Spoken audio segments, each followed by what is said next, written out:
Et la moitié du calendrier. Salut tout le monde, c'est IsTheFaille et bienvenue dans cet épisode où le carnet devient de plus en plus petit. On est au 12 décembre, c'est parti. La bouche pleine de miettes, vous pénétrez dans la bibliothèque. Dès que vous avez passé le pas de la porte, un nouveau grésillement retentit. Et repérez l'individu qui se dirigeait tout droit vers l'atelier. C'est à nouveau la voix du chef qui résonne dans la pièce. Et maintenant c'est la panique. Je me suis souvenu de ce système de sécurité pour éviter d'être découvert. Bouton d'urgence rouge dans mon bureau. Et appuyez pour le faire disparaître.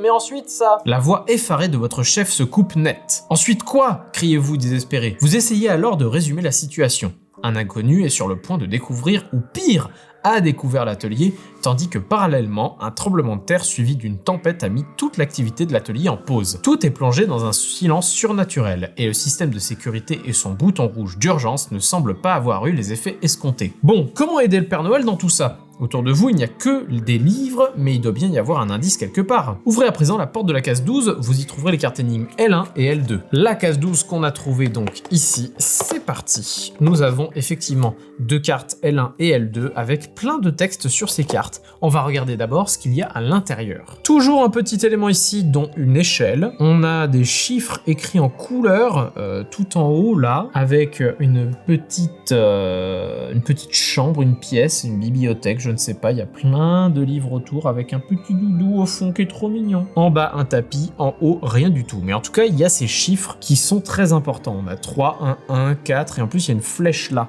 Donc faut pas l'oublier ça. Parce que sur les différentes cartes qu'il y a ici, on a des couleurs et des textes à lire. Donc je vais voir tout ça. Alors la première L1. Noël sans ombre au tableau. Quand les cloches sonnent Noël, les anges sont-ils réels? Le repas de Noël presque parfait. Chaussettes et moufles. Ah, et en fait, selon les chiffres qui sont à l'intérieur, il y a 1, 2, 3 maximum. Ah non, il y a un 5. Il y a un 5 quand même.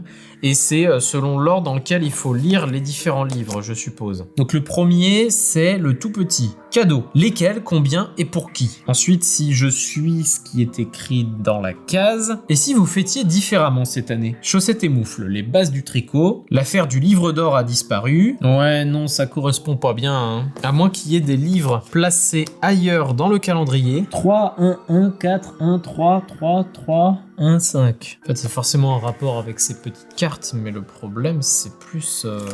qu'est-ce que je dois en faire? Un 3 jaune et un 1 jaune. Un 1 qui est super gros. Ah oui, en fait, ça n'a rien à voir, la taille. Là, je suis un peu paumé. Ah, attendez, j'ai oublié un truc qui était en bas. Oh là là, il y a un truc, en fait, ce qui est inscrit vraiment tout en bas de la case. Regardez-moi ça. Pour bien lire, mot à mot. Ouais, ça, d'accord. On va voir ce que je peux en faire. Pour bien lire mot à mot, qu'est-ce que ça peut vouloir dire? Parce que moi je me suis dit c'est peut-être les syllabes, c'est peut-être le nombre de mots, mais il n'y a pas qu'un seul mot parce qu'il y a plein de 1, hein, faut bien rappeler. Il y a 2 1 jaunes en plus sur la frise qui est en haut. Pourquoi 1? Pourquoi 1? Pourquoi 1? Ah, je viens de remarquer un truc. Regardez, on a la même taille de livre pour chaque truc qui fait une taille de 1, j'ai l'impression. Puis une taille de 2, puis une taille de 3. 3 ça prend tout, 2 ça prend un peu moins, et 1 ça prend un peu moins. Ouais, mais il y a 4 et il y a 5. Ah, j'avais oublié qu'il y avait 4 et 5. Qu'est-ce que c'est que cette histoire? En fait, il faudrait que j'identifie, je pense, quel est un 1, quel est un 2, quel est un 3, etc. Ah, ça marche pas, ma théorie. Elle est ardue, celle-là. Ah, donc c'est peut-être... Attendez. Effectivement, il y a 3 tailles par livre, si j'ai bien compris, et le chiffre, ça pourrait être quoi? Ça pourrait être le... Et le numéro, il correspond à quoi? Parce qu'en fait, on a 2 1 par exemple. Cadeau, lesquels, combien? Bah, imaginons, je prends le troisième mot, donc combien de chaussettes fabriquées et cloches sont sur le tableau? Alors déjà, faut trouver le tableau. De quel tableau il parle? Combien de chaussettes, bougies, combien de chaussettes, bougies et cloches sont sur le tableau? Bah moi j'aurais dit 0, bougie 1, cloche 0. Mais après je pense pas que ça soit ça. Parce qu'en plus ça fait O dès le début, donc non, pas du tout. Le tableau. Quel tableau? Où est-il? Comment? Pourquoi? Le tableau... Ah là! Oh putain! Je crois que c'est ça. Vous vous souvenez, j'avais dit le premier épisode, regardez, il y a plein de trucs indiqués. Donc faut compter le nombre de chaussettes, de bougies et de cloches. Je ne vois que 2 paires de chaussettes, donc on va mettre 2. 9 pour les bougies. Et le dernier, c'est les cloches 1, j'en vois 4. Donc on a ce résultat-là qui est bas droite, gauche, haut droite avec étoile carré L, étoile carré L. On a fini par trouver. Waouh. Alors là, c'est de l'énigme. C'est ça. En fait, je dois vous avouer un truc. Je n'aime pas beaucoup les énigmes où il faut juste chercher 3.